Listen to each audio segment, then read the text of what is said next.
Olá, estamos começando agora mais um Personalidade. No Personalidade de hoje, nós trazemos uma personalidade que vem lá do sertão alagoano, professor Edivaldo Nascimento. Edivaldo tem um nome mais comprido, mas mais conhecido como Edivaldo Nascimento, professor, pesquisador, membro do Instituto Histórico de Alagoas, uma referência quando se fala no estudo de Delmiro Gouveia, uma referência nacional. Professor, prazer danado estar com o senhor aqui, né, falar um pouco da sua vida, um pouco, né, de onde vem o Edivaldo, mas falar sobretudo das suas pesquisas, né, do que o senhor vem ao longo do tempo se dedicando, né, como fruto do seu estudo e da sua contribuição intelectual. O senhor é de Alagoas, claro, né? Paulo, obrigado pela oportunidade. É um prazer enorme vir a esse programa, e você, que é uma referência da cultura alagoana, é uma referência para mim participar do seu programa. Eu, curiosamente, não sou de nascimento alagoano. Olha. E aí uma história, eu estou dentro de um contexto, né, maior, que é a cidade de Paulo Afonso, quando a Chesf, né, desenvolvia um ciclo de construção de usinas hidrelétricas, e gente de todas as regiões do Nordeste e do Brasil se deslocavam para o lado baiano da Cachoeira de Paulo Afonso em busca de trabalho na Chesf. Meu pai foi um desses alagoanos do Agreste, né, da cidade de Campo Grande, ali próximo a Arapiraca, que migra para Paulo Afonso, como tanta gente migrou em busca de trabalho. E é lá que ele conhece a minha mãe, uma pernambucana, que é levada também pela irmã, que vai também em busca de trabalho lá em Paulo Afonso. E resultado desse encontro de uma pernambucana com um alagoano, eu nasci na cidade de Paulo Afonso. Mas vamos dar nome a essa pernambucana, claro, e esse alagoano. Claro. Seu pai é? José Francisco Sobrinho, minha mãe Maria Cícera do Nascimento. O seu pai então era operário? Meu pai era agricultor, filhos de agricultores do Agreste, que migra, né, como tantos sertanejos, em busca do sonho de um trabalho melhor, de melhor condição de vida, e a Chesf, que foi instalada ali no início dos anos 50, até os anos 70, absorvia um grande contingente de trabalhadores, porque aquela região se constituiu como um grande complexo de usinas hidrelétricas. Então, trabalhadores para a construção, né, civil, trabalhadores para a manutenção das usinas, serviços. E meu pai é um desses, como a maioria dos chesfianos, né, dos trabalhadores dessa empresa, são pessoas que migraram de diversas partes do Brasil, particularmente do Nordeste, Paulo. Isso tudo para o lado baiano, né? O lado Antes baiano. De fazer aquele lado de Piranhas, foi bem antes. A Chesf, ela é criada em 1948. Em 49 ela se instala e começa a construção de um acampamento.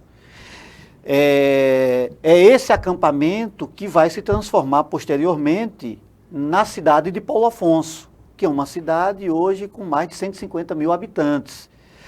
E tudo isso surge numa ideia ali no governo Vargas, numa ideia de que a construção de usinas hidrelétricas pelo Estado brasileiro, geração de energia e transmissão de energia, fosse o grande motor de desenvolvimento da região Nordeste. Isso nos anos 50. E aí a Chesf vai ser a primeira experiência brasileira de construção, geração e distribuição de energia. Estou falando lá, 1948, 49, Hoje a Chesf é uma das principais geradoras de energia do país, componente do sistema Eletrobras. Posteriormente, a Chesf vai construir outras usinas, porque inicialmente era para aproveitar as forças da Cachoeira de Paulo Afonso, que daqui a pouco a gente vai conversar. Tinha um projeto pioneiro lá do Delmiro Gouveia, lá em 1913, né? Mas era um projeto privado. O projeto do Delmiro, de construção da usina hidrelétrica de Angiquinho em 13, foi um projeto privado. O projeto da Chesf é um projeto do Estado brasileiro. Foi a primeira ação do Estado brasileiro. E a Chesf vai construir um conjunto de usinas hidrelétricas ao longo do Vale do São Francisco. E aí vai para Sobradinho, vai para Itaparica, e a última é essa de Xingó, ali no município de Olho d'Água do Casado, Piranhas, e do lado sergipano, no município de Canindé de São Francisco.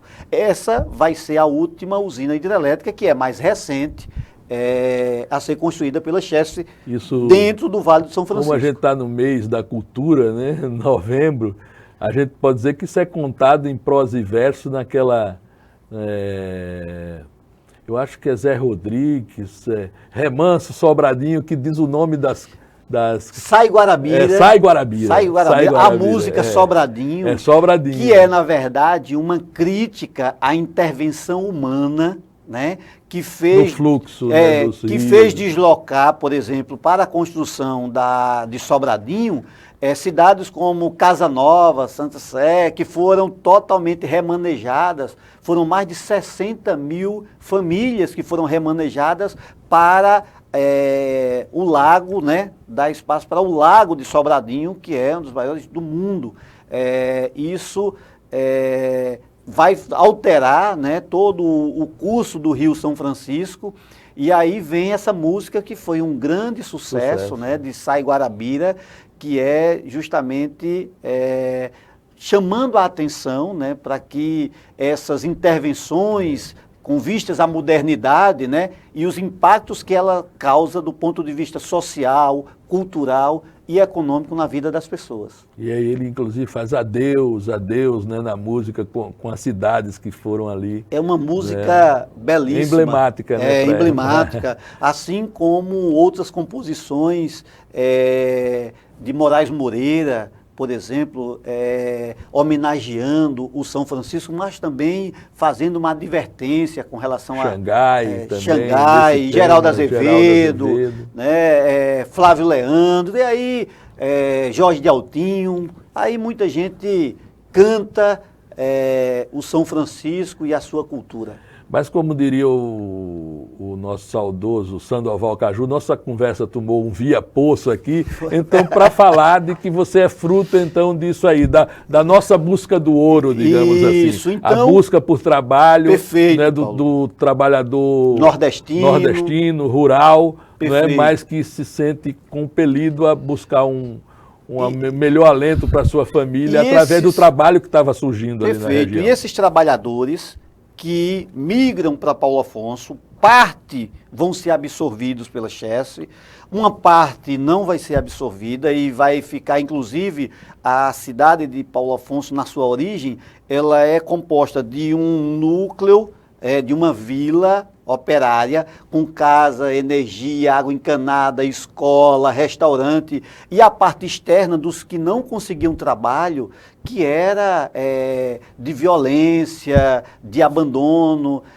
Isso simboliza muito a inclusão e a não inclusão desses trabalhadores. Mas o fato é que esse componente faz surgir, 10 anos depois da chegada da Chesf, em 1958, uma importante cidade, que é a cidade de Paulo Afonso, que tem o título de ser a capital da energia. Então, você é de Paulo Afonso. Território baiano. Baiano. Que, posteriormente, meu pai migra para Recife, né, leva a minha mãe e 5 filhos. Meu pai vai morar em Recife e nós acompanhamos ele, e eu residi em Recife. Posteriormente, migramos de volta para Alagoas, e aí é que começa a minha história em Delmiro Gouveia. porque nós retornamos agora para Alagoas, para o município de Delmiro Gouveia, e é o município que é a minha referência, portanto eu sou muito mais alagoano do que baiano ou pernambucano, porque em Alagoas que nós constituímos todos os laços, todas as minhas referências de pesquisa, de estudos, de família, e eu tenho por essa terra, pelo sertão, por esse estado, não só muito amor, mas também muita gratidão, Paulo. Mas essa vinda, por que direto para Delmiro? Pela proximidade de Paulo Afonso? Ou vocês vieram de Recife direto para Delmiro, ou vieram para Maceió antes? Paulo, como é que foi? Uma história interessante, porque nesse período os meus pais se separam em Recife. E meu pai era o que a gente chama de barrageiro, aquele que vive de obra em obra. Então, passava tempo numa cidade e depois migrava para outra. E meu pai, de Recife, vai trabalhar numa obra em Angola, na África. Separa da minha mãe, vai para Angola. E eu era um adolescente ali no Recife, e muito preocupado com o que eu assistia, o que eu vivia, porque a gente morava ali na cidade universitária, e os índices de violência numa cidade grande, como o Recife, eram muito grandes, e eu convenci minha mãe a gente a voltar para o interior. Eu acho que no interior eu tinha mais tranquilidade da criação minha e dos meus irmãos. E convencendo a minha mãe, nós vendemos a casa de Recife, e quando chegamos em Paulo Afonso, o dinheiro não dava para comprar uma casa. Não dava para comprar uma casa. Já e uma aí, cidade grande, uma cidade grande, uma cidade que o centro, né, como é uma ilha, valorizou muito. Minha tia disse, vamos comprar na cidade mais próxima. E assim nós fomos parar em Delmiro. Mais uma curiosidade. Vizinha, né? Vizinha, porque minha tia dizia, olha, aqui você compra uma casa próximo de uma escola, coloca os filhos para estudar, é vizinho, você vem, a gente vai, acompanha a criação dos filhos. Mais uma curiosidade, Paulo. A origem da família do meu pai é de ourives, uma tradição muito interessante. Ourives de fazer anel, joias. Toda a família do meu pai tem essa tradição. E quando meu pai volta de Angola, ele resolve seguir essa profissão, essa atividade. E onde é que ele vai montar o negócio dele de ourives? Ele vai montar em Delmiro. E aí meu pai também termina indo residir em Delmiro Gouveia, hoje conhecidíssimo na cidade, é o Zé do Ouro, por justamente essa lida com as joias. E os meus irmãos que dão sequência e trabalham, minha irmã, meu irmão, são excepcionais artesãos nessa área e conseguem desenvolver e vivem hoje dessa atividade de ourives. Seus pais são vivos ainda? São vivos. Graças a Deus. Minha mãe, Maria Cícera do Nascimento, né? Dona Cícera. Minha mãe, quando eu nasci, ela tinha 16 anos de idade. Olha. Então é uma mulher nova. Né? Meu pai também, um homem com 71 anos de idade, e os dois em atividade lá na cidade de Delmiro Gouveia. Então essa é a nossa história familiar. Em Delmiro que eu casei, que, né, minhas duas filhas, a Dandara e a Heloísa. Bom, olha aí. Uma primeira parte da história desse importante intelectual alagoano, nosso querido professor Edivaldo Nascimento. A gente faz um rápido intervalo e depois continua nessa história.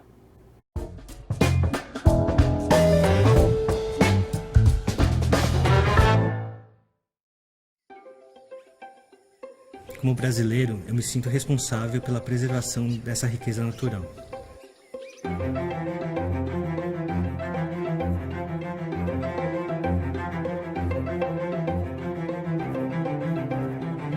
Eu fiquei sabendo sobre os corais da Amazônia por meio de uma ação de comunicação que o Greenpeace fez, falando sobre a descoberta desses corais super raros e também sobre a ameaça que eles estavam enfrentando, né? Então foi aí que eu assinei a petição e aí estou acompanhando até hoje o desenrolar dessas ações, né? que me motiva a fazer parte do Greenpeace, em primeiro lugar, a questão da proteção ambiental. Em segundo, porque eu confio muito no Greenpeace, acredito muito no impacto do trabalho da organização. Uma imagem que vem bem forte na minha cabeça foi aquela ação no Cristo Redentor e também da ação contra a caça de baleias. Eu sou contra a ação das petrolíferas por conta do grande risco de um desastre ambiental, causando a morte dos corais e também um impacto em toda a população que sobrevive por meio da pesca ou do turismo naquela região. Eu e mais 1.700.000 pessoas já assinamos a petição, mas precisamos que mais pessoas se envolvam com essa campanha, para que essa ameaça deixe de existir completamente. Eu sou Victor Teramoto, doador, e também defendo os corais da Amazônia. Venha com a gente, somos Greenpeace.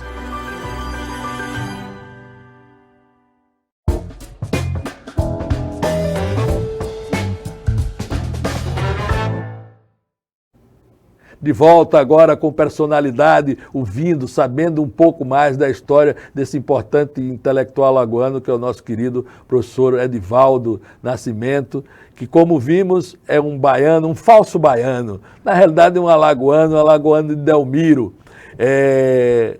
Professor, então, aí fizemos esse introito familiar, né? Chega-se a Delmiro e você chega a Delmiro, então, com quantos anos já você se estabelece? 16 anos de 16, idade. 16 anos de idade. Fui estudar, né, em escola pública no município, junto com meus irmãos. E nesse processo eu me aproximo muito das lideranças de movimento estudantil, de movimento cultural, porque a minha influência do Recife, né, eu compreendo hoje que essa minha participação, esse meu início se deu muito pela influência. Eu ficava muito inquieto com o que eu tinha visto no Recife, né? Uma efusão, né? Lá uma efervescência cultural. E eu queria movimentar em Delmiro. E aí montamos grupos de teatro escolar, realizávamos festival de cultura nas escolas, e aí ligamos isso com o movimento estudantil, e aí eu fui militar no movimento estudantil, fui ser diretor de cultura de Grêmio, terminei indo para a UESA, né, porque Delmiro sempre foi uma referência, né, de lideranças destacadas no movimento estudantil, no movimento, na militância política, desde a nossa saudosa Selma Bandeira. E aquela região toda ali, Pariconha, todo o sertão ali tem... Com uma história de resistência muito grande, né? Ali, desde a resistência à ditadura militar, em que Pariconha foi, né, um centro dessa resistência ali, das comunidades indígenas. Onde foi preso o ex-presidente da UNE, Aldo Arantes, né? Exatamente, e esteve lá também, né, nesse período, a Socorro Gomes também, que posteriormente foi deputada federal e uma militante, né, de destaque a nível nacional, mas também as lideranças locais, como Josué, Zé Correia, Zé Novaes, enfim. Abílio, né? Abílio Fábio Nunes, né? E Água Branca, aquela região do sertão era Leleu. Eliseu Gomes, né? O nosso Leleu, era um grande centro de resistência. E de discussão política. De discussão, né, política. Isso vai ensejar que nos anos 80 surge, né, uma geração, né, de jovens militantes destacados ainda hoje, que vem dessa referência, né? Aí o Oberman Alves, que foi eleito com 18 anos de idade, o mais jovem vereador do Brasil, em 1988. Aí o Valmir Melo, que posteriormente vai ser eleito prefeito do município de Carneiros. O Augusto César, que foi vereador em Delmiro, depois foi candidato a prefeito no município de Piranhas. O Paulo Roberto, o Tony Clóvis, o Luiz Orleans, que hoje milita... Ou seja, esse celeiro de jovens militantes ali daquela região, e eu venho nesse contexto, mas aí muito voltado aos estudos. Eu sempre fui muito curioso. E nesse contexto, além da militância política, né, uma região tão rica, com a história do Delmiro, com o ciclo do cangaço tão forte, tão presente, né, naquela região, desde a primeira invasão, né, que Lampião realiza no município de Água Branca como chefe de grupo, até a morte dele ali em Poço Redondo, né, ali na Grota de Angicos, passando por todo o ciclo de desenvolvimento industrial liderado por Delmiro Gouveia, mas nós também estamos próximos de Canudos, né, são um pouco mais de 150 quilômetros de Delmiro até Canudos, que é uma outra página, né, relevante da nossa história. Então, tudo isso me fazia ter muita vontade, muito desejo de conhecer mais. E aí eu me voltei às pesquisas, aos estudos. Criamos uma semana cultural, a Semana Cultural Delmiro Gouveia, que você, inclusive, junto com o nosso Chico de Assis, estiveram lá por diversas vezes, numa dessas vezes, inclusive, com o espetáculo Graciliano, né?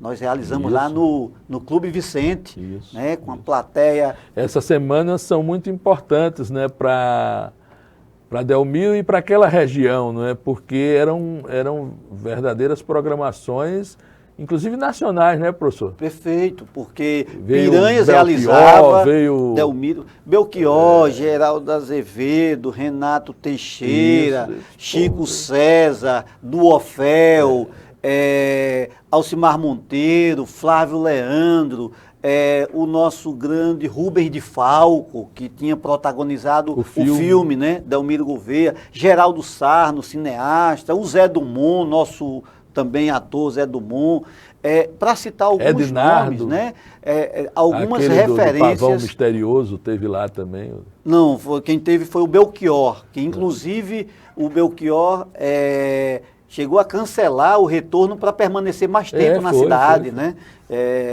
Então são algumas, Paulo Diniz, foram algumas dessas referências. Então eram atividades, ciclos de palestras, seminários, cursos, shows, apresentações de teatro, literatura, lançamentos de livros, gente do Brasil que a gente conseguia mobilizar as universidades, as escolas públicas. Você, inclusive, como gestor cultural, esteve lá várias vezes, como secretário de Cultura, enfim. O fato é que isso foi constituindo numa referência cultural do sertão, né? E a gente ali coordenando essas atividades, fomos cada vez mais... Nisso aí, o professor já tinha feito, no curso dessa história toda, vai cumprindo os seus estudos, né? Isso. Veio para a UFAL, né? Eu vim fazer o mestrado aqui na Universidade Federal de Alagoas. Mas a formação antes... A minha formação foi em pedagogia na UNEB, em Paulo Afonso. Eu morava em Delmiro e ia diariamente para Paulo Afonso. Mas fiz, posteriormente, passo no concurso para ser professor da rede pública no município de Delmiro e no estado, então sou professor das duas redes, mas queria fazer o mestrado. E aí eu tive a felicidade de ser aprovado no mestrado em educação na Universidade Federal de Alagoas, tendo como meu orientador o grande mestre Elcio Versosa. E aí uma página da minha história muito significativa, porque vai ser na convivência com o Elcio que eu vou me apaixonar mais ainda pelas pesquisas e que eu vou focar já a partir dos estudos de mestrado que eu vou realizar e que vou pesquisar o processo educacional que foi desenvolvido, instaurado no sertão a partir da presença de Delmiro Gouveia, tentando entender como Delmiro Gouveia chega naquela região, absorve trabalhadores, né, do campo, transformam esses em trabalhadores da indústria e inicia um ciclo educacional, né, instituindo escolas, definindo regras de convivência, hábitos, novos hábitos para a convivência do povo sertanejo, como tomar banho diariamente, como vestir, como calçar, como pentear os cabelos, como escovar os dentes. Ele vai instaurar um conjunto de hábitos no núcleo fabril e de escolas que vão ser significativos na formação, né, de um novo sujeito, de um novo ser humano ali no sertão alagoano, no Alto Sertão Alagoano. E vai ser... Então o pesquisador vem da proximidade com Delmiro, da convivência em Delmiro cultural, né, da observação disso, e depois da necessidade, digamos assim, de enfrentar a tese de mestrado e a dedicação. Então vem por aí? Vem por aí, perfeito, Paulo, porque me inquietava como é que um nome tão forte, eu convivi com pessoas, tive a sorte de entrevistar pessoas que ainda tinham convivido com Delmiro. E eu via um nome tão forte, era o nome da cidade, mas eu queria pesquisar e não encontrava livros, e não encontrava documentos. Aí eu ia ao Recife, ia à Fundação Joaquim Nabuco, eu vinha aqui ao Instituto Histórico e Geográfico do Estado, eu vinha ao Arquivo Público de Alagoas e encontrava. E fui cada vez mais buscando me interessar por esse personagem. Acho que através de você e de Abílio, na década, há umas décadas aí passadas, eu ainda... contribuindo com o jornal Tribuna Operária, fui entrevistar em Delmiro Ulisses Luna. Ulisses Luna, né? Afilhado do Delmiro, filho do coronel Ulisses Luna, que foi quem recebeu o Delmiro, quem deu toda a proteção inicial que o Delmiro precisava, a pedido do governador Euclides Malta, já que eram primos, o coronel Ulisses e o Euclides Malta eram primos, e foi por pedido do Euclides que o Ulisses recebeu o Delmiro. Né? Então, você entrevistou um dos maiores conhecedores da história do Delmiro, né? Teve Delmiro como padrinho, mas mais que isso, né? Foi um conhecedor e um pesquisador, doutor Ulisses, médico, foi também um pesquisador da história de Delmiro Gouveia, e eu tive o prazer também de conhecê-lo. Ele já ali com bastante idade, a cadeira de balanço ruas, daquelas que tem plástico assim, aquelas voltadas. Isso, e ele tinha, né, tinha um corcel, um famoso corcel, que quando ele ia dirigir, todo mundo já saía da frente, já sabia, porque ele pela idade... Lá vem doutor Ulisses. Já vem doutor Ulisses, e aí... pela idade, mas era uma pessoa que marcou a história do município, porque ele foi prefeito do município nos anos 60, e ele tem uma passagem de um homem público muito dedicado e de muito zelo, assim como Graciliano Ramos, com a coisa pública, o doutor Ulisses segue essa escola de ser ainda hoje uma referência. E ele tinha uma participação na fábrica. Foi médico da fábrica. Foi médico da fábrica. Né? Quando eu estive lá, a fábrica estava fechada. Né? Então ele falava muito sobre a fábrica também, sobre... Mas eu tô exaurindo aqui, a gente tem 2 minutos ainda, mas eu queria aí exaurir mais você, né, um professor. Então foi do mestrado e foi ao doutorado depois. Fui. Eu me apaixono pela história regional, Paulo. Assim, a militância cultural e a militância política, elas me ajudaram a desenvolver uma paixão pela história regional. Eu sou um apaixonado pelo sertão do São Francisco, pelas histórias do povo ribeirinho. E aquela região, em particular, é um celeiro cultural do país. Precisa ser uma região melhor vista e mais vista. E aí a gente vai ter a oportunidade de conversar mais sobre essa região. Isso, a gente vai para um breve intervalo agora. Essa conversa está boa danada. Então a gente vai para um breve intervalo, depois a gente volta com mais professor Edivaldo.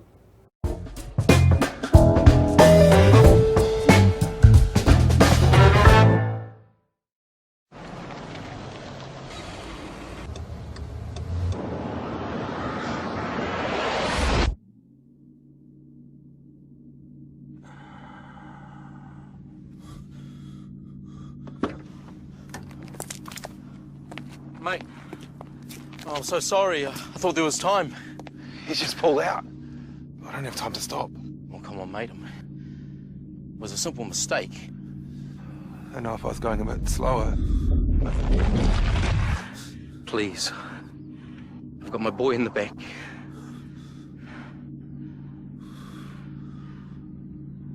I'm going too fast. I'm sorry.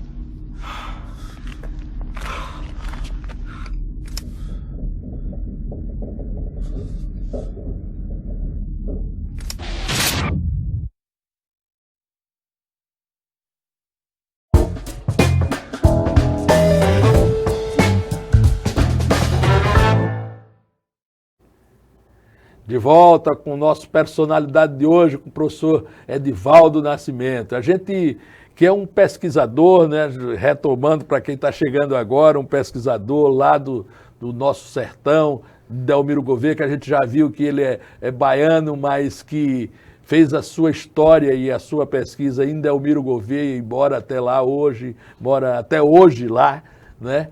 Então, prosseguindo com essa história, professor, a gente se referiu lá atrás dessa sua inquietação e dessa sua busca, e morando em Delmiro Gouveia, a busca tinha que ser por esse homem, né?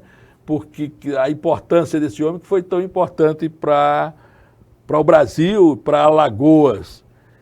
Então, como resultado dessa busca, teve aqui o seu primeiro trabalho, que é um trabalho voltado para a educação, a pesquisa do ponto de vista da educação, e que foi a sua tese de mestrado, que está aqui, Delmiro Gouveia e a Educação na Pedra. Está aqui o livro, não é? Deixa eu enquadrar ele aqui mais. Olha, está lá, Delmiro imponente, com a sua bengala, o seu chapéu. Falar um pouco desse livro, você já começou a falar desse legado do Delmiro socialmente, antropologicamente, em Delmiro Gouveia e ali irradiando para outros espaços, outros locais. A importância desse homem. Claro. Né, primeiro essa inquietação de que a gente falava, Paulo, de que personagem é esse que dá nome a uma cidade, eu como muito curioso, eu ia ouvir as pessoas, né, de mais idade na cidade, como o seu Ambrósio Queiroz, seu Adão Queiroz, que foram pessoas que chegaram a conviver com o Delmiro, e eu, cada vez mais que conversava, ia no final da tarde para a porta dessas pessoas e ficava ouvindo as histórias, e aí eu pensava, mas que personagem é esse? E eu ia buscar livros. Inicialmente, eu digo isso inclusive na minha dissertação, eu achava que tinha poucas coisas escritas sobre ele. E quando eu fui atrás, eu me deparei com uma produção extraordinária. E aí eu disse, por que esse personagem chama tanto a atenção? Porque existem biografias, existem os primeiros estudos do Francisco Magalhães Martins, Félix Lima Júnior, Tadeu Rocha, Idelbrando Menezes, e aí você tem textos de Assis Chateaubriand, Manuel de Oliveira Lima, Plínio Cavalcante, e eu fui me impressionando cada vez mais, esse personagem chamando a atenção de personalidades como Graciliano Ramos, que escreve sobre ele, está lá nos Viventes das Alagoas. Esse personagem que chama a atenção de Mário de Andrade, e ele está lá presente na obra Macunaíma. Esse personagem que chama a atenção de Pedro Mota Lima, e se transforma num livro, né? Fábrica da Pedra, que chama a atenção de Otávio Brandão, que escreve um belíssimo artigo sobre a experiência sertaneja de industrialização liderada por Delmiro Gouveia. Mas aí faltava, no campo da educação, uma análise, um estudo que pudesse entender, na perspectiva da educação, que contribuição este empresário, este empreendedor deu para aquela região. Como eu era da educação, minha formação era da pedagogia, eu fui então no mestrado pesquisar justamente os processos educacionais que foram desenvolvidos lá no sertão. E aí, para nossa surpresa, conseguimos realçar, levantar a contribuição dele no campo da educação, que obrigava todos os trabalhadores da fábrica a matricularem os seus filhos nas escolas do núcleo. O operário que não matriculasse o seu filho era demitido. E a gente levanta uma documentação que comprova isso. E aí Assis Chateaubriand vai fazer uma visita a Delmiro em 1915, retorna em 1916, e nessa visita diz: mas, Coronel Delmiro, por que essas crianças nas escolas? Qual o seu objetivo? Ele disse: porque eu não vou precisar estar punindo o operário do futuro. Delmiro tinha um projeto muito claro, e ele vai instrumentalizar esse projeto também no campo da educação. Eram 7 ruas no núcleo fabril, em cada rua uma escola. Eram as chamadas, na época, casas-escolas. O professor morava naquela residência e recebia os alunos. E nós levantamos toda essa documentação. Os avisos na fábrica no mês de janeiro, advertindo a todos os trabalhadores que tivessem filhos a procurarem as escolas para matricularem os seus filhos. A documentação que nós levantamos do gerente da fábrica, Adolfo Santos, que era o grande responsável para acompanhar, né, as escolas pela compra de material, contratação de professores, que às sextas-feiras autorizava os alunos que realizavam as atividades escolares a irem para uma sessão de cinema no Cine Pedra. E aos que não realizavam as atividades escolares, não podiam assistir à sessão de cinema no domingo. E os pais eram chamados se os filhos faltassem às aulas.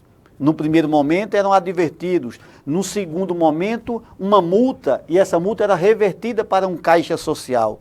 E no terceiro momento eles eram demitidos. Veja a importância que, né, se dava à educação nessa experiência lá do Núcleo Fabril. Então nós fomos estudar essa experiência, que culminou nesse livro que você já fez referência, que hoje é um livro que está na sua 4ª edição.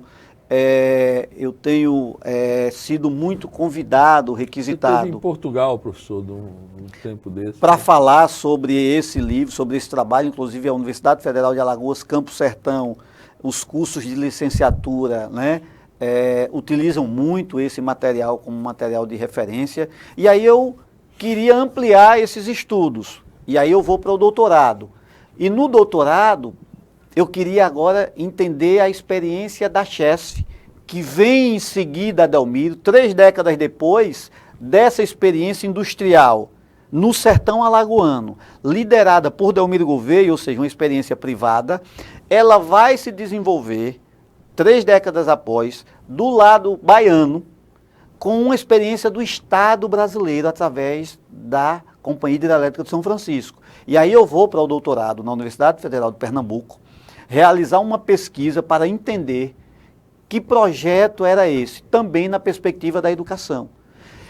E aí é nesse contexto que eu vou te responder que o meu doutorado foi o doutorado que a gente chama sanduíche intercalar. Foi pela Universidade Federal de Pernambuco e que eu fiz uma parte do doutorado na Universidade de Lisboa, tendo a orientação do professor Edilson Fernandes de Souza e do professor Justino Magalhães, da Universidade de Lisboa, que é um grande pesquisador no campo da história da educação e que desenvolve e propõe um método de pesquisa em história da educação que vai fundamentar e que eu vou utilizar na minha pesquisa de doutorado, que eu defendi o ano passado, que é desenvolvimento e educação no Nordeste brasileiro, a experiência das escolas da Companhia Hidrelétrica de São Francisco.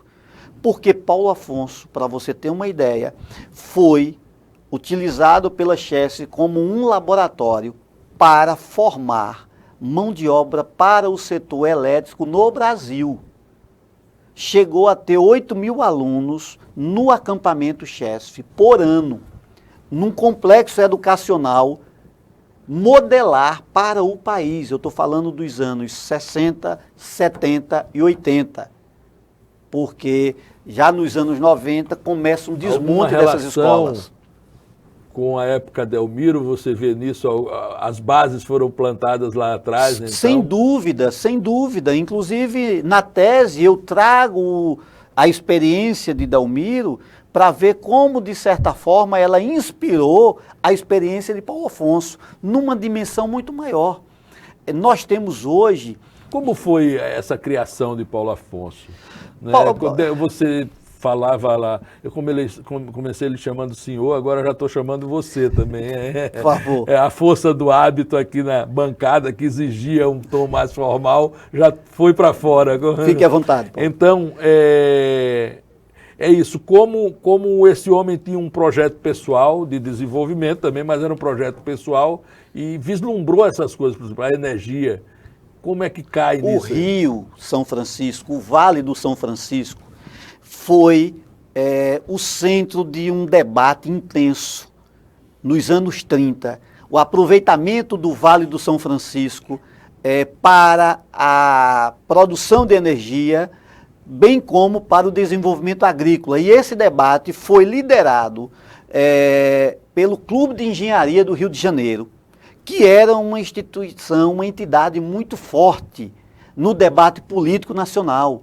Os engenheiros tiveram um papel fundamental no desenvolvimento do país e nesse debate, assim como nós temos instituições hoje como a OAB, que tem um papel político relevante, o Clube de Engenharia nos anos 30 e nos anos 40. E lá se discutia sobre o aproveitamento do Vale de São Francisco.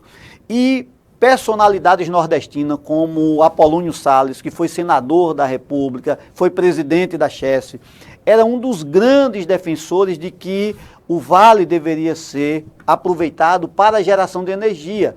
O Estado brasileiro ainda não tinha essa experiência.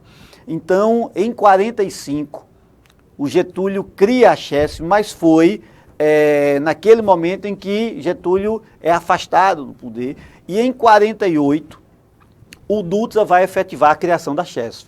E, nesse sentido, ela vai, a partir daí, ser a grande responsável pela construção de usinas, geração de energia, com vistas a desenvolvimento, a modernização da região nordeste do Brasil.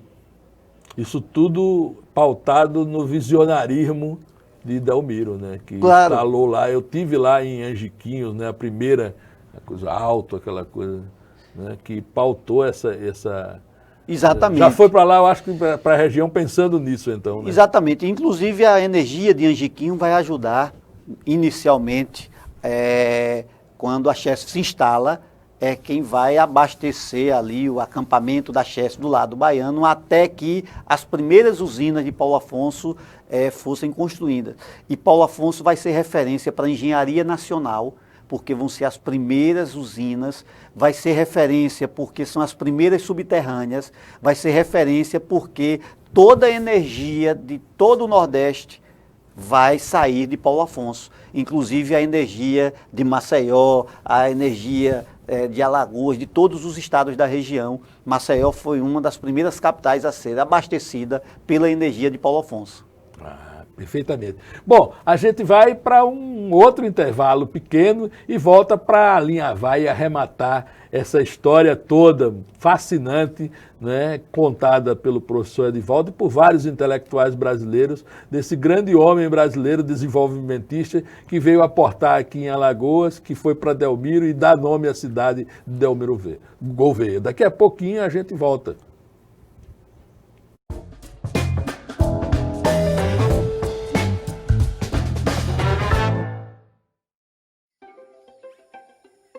Como brasileiro, eu me sinto responsável pela preservação dessa riqueza natural.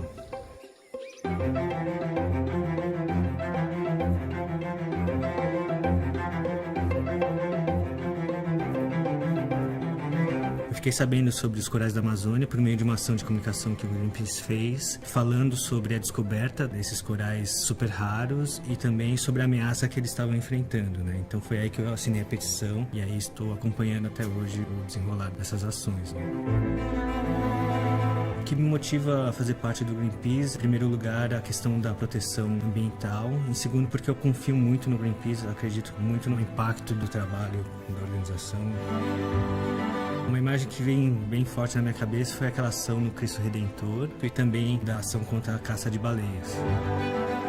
Eu sou contra a ação das petrolíferas por conta do grande risco de um desastre ambiental, causando a morte dos corais e também um impacto em toda a população que sobrevive por meio da pesca ou do turismo naquela região. Eu e mais 1.700.000 pessoas já assinamos a petição, mas precisamos que mais pessoas se envolvam com essa campanha, para que essa ameaça deixe de existir completamente. Eu sou Victor Teramoto, doador, e também defendo os corais da Amazônia. Venha com a gente, somos Greenpeace.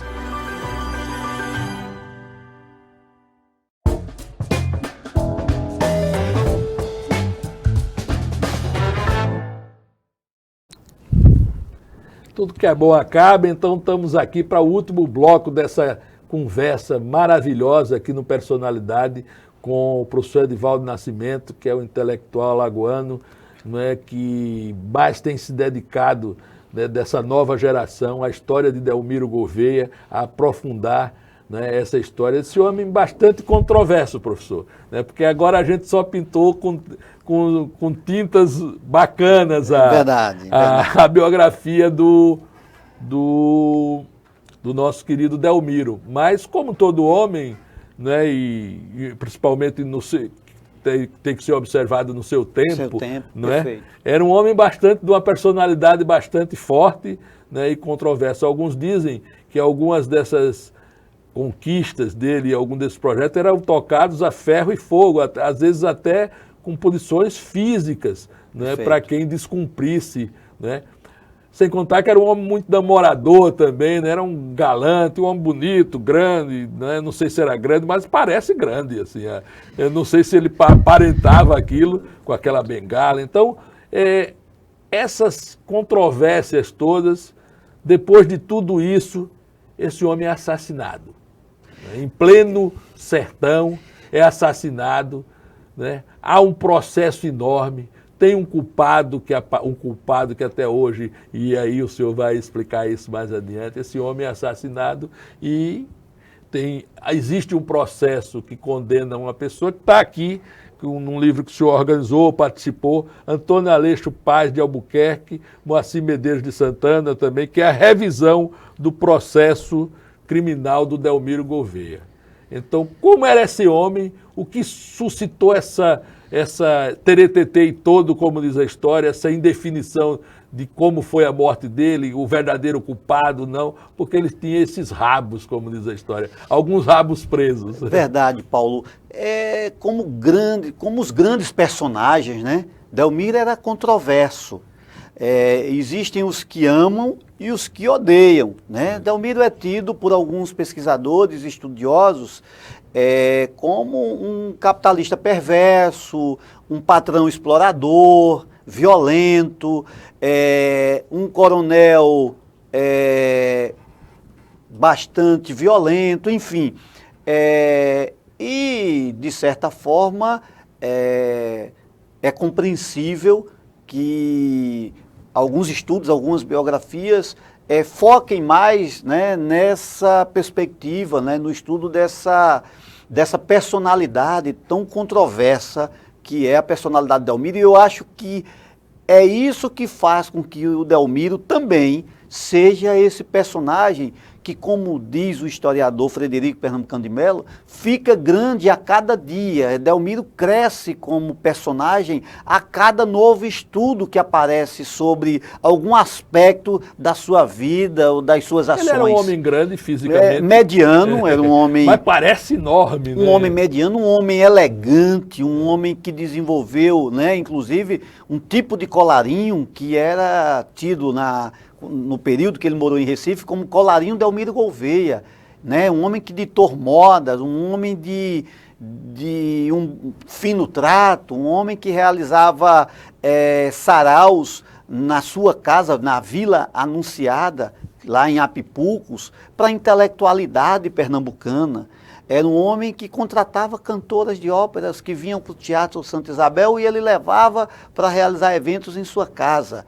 E esse homem, no sertão de Alagoas, ele vai manter, inclusive, tem um escrito do Adolfo Santos, que foi o seu braço, as suas pernas, era o seu gerente, né, da Companhia Agrofabril Mercantil, que vai escrever um depoimento em que ele diz que Delmiro mantinha na pedra uma dispensa com sal marrom, com champanhe francês,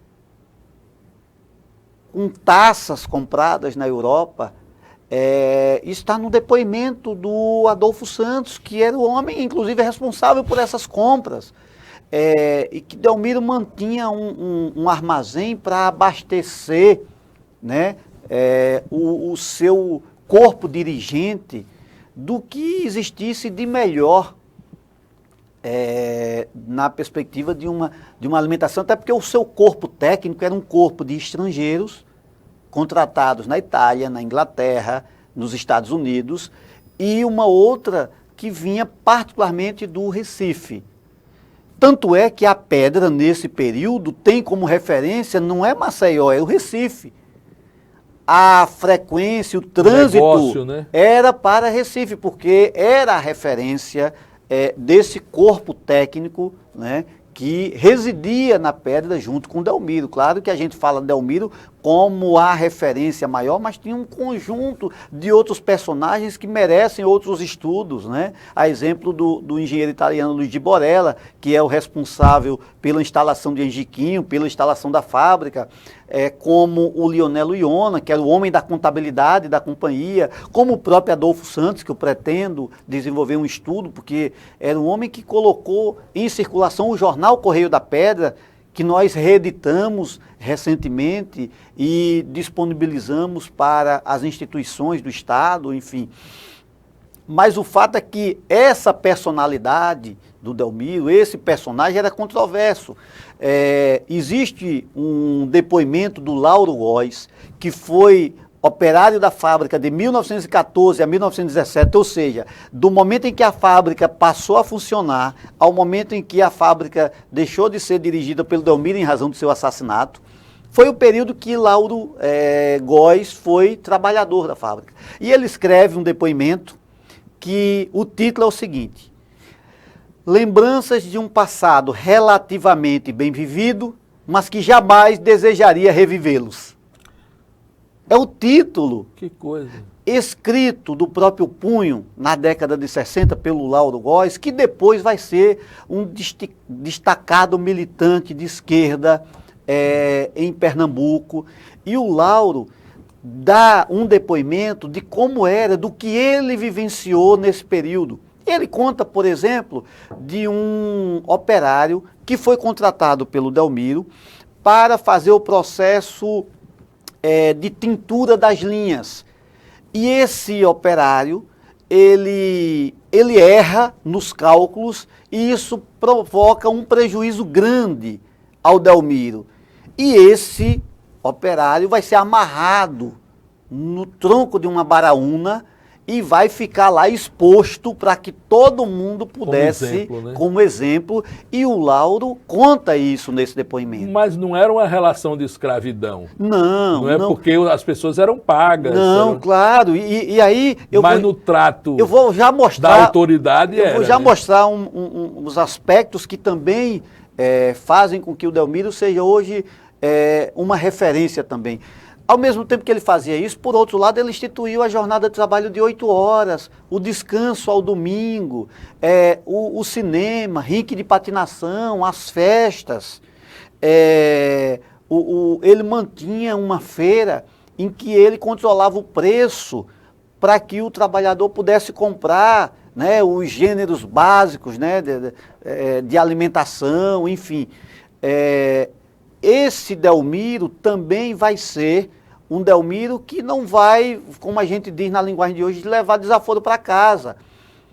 Ele, quando estava construindo o prédio da fábrica, mandou fazer uma caieira, que a gente chama de tijolos, em terras que hoje são ali no município de Olho d'Água do Casado. Na época, era o limite de Água Branca e Piranhas, para queimar tijolo. A caieira de tijolo.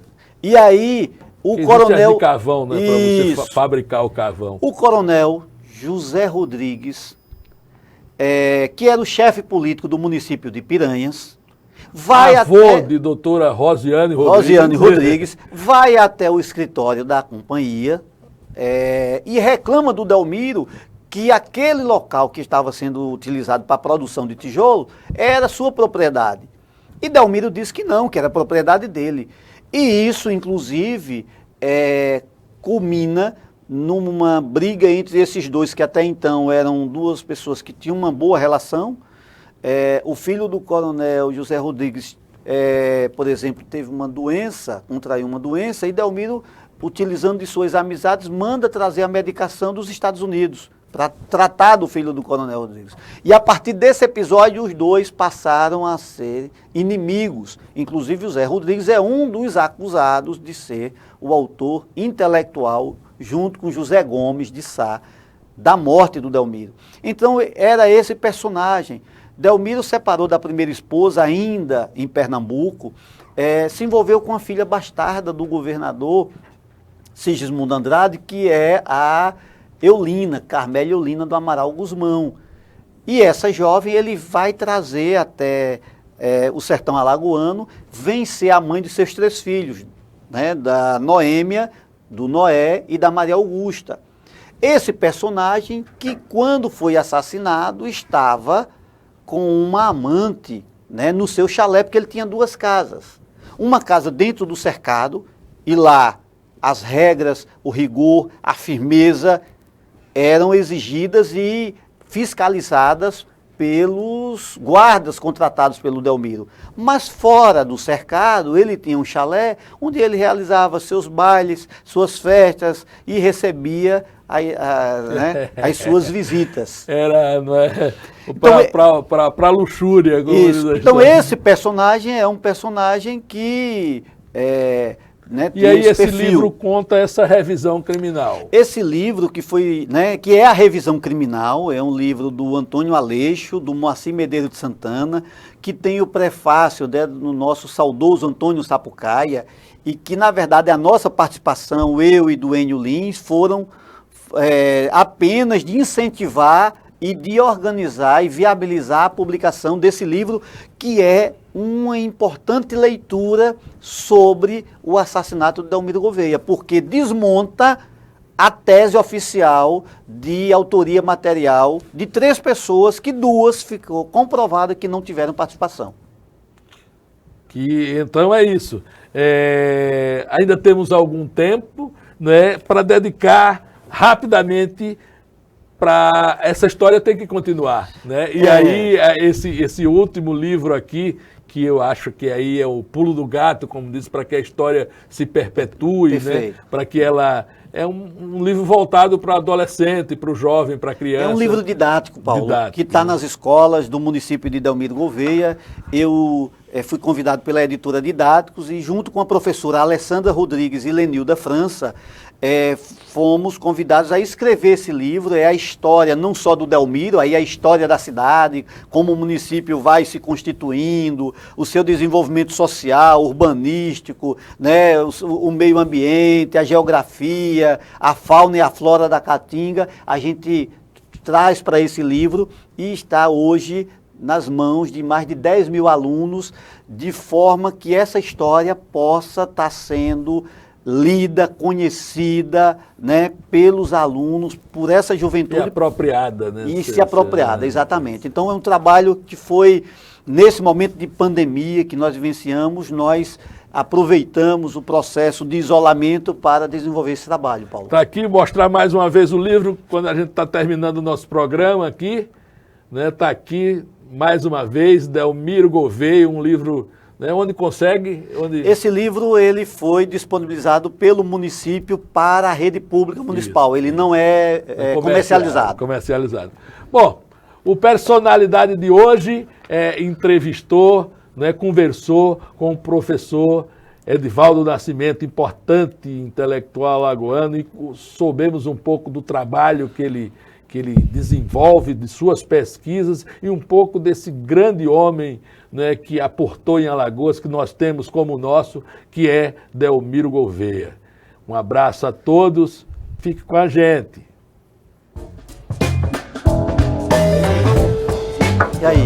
Beleza?